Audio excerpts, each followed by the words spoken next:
2 ตัว3 ตัวไปรอเบิ่ง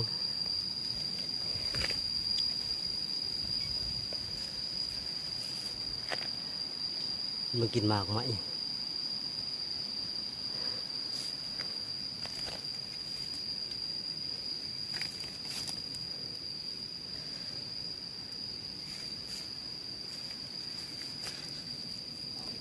ตัวที่ 2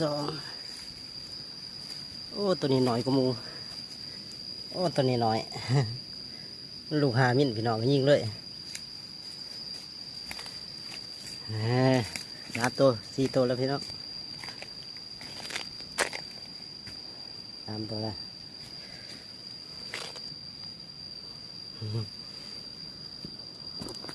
มันก็ถือคือเข้าว่าเนาะมัน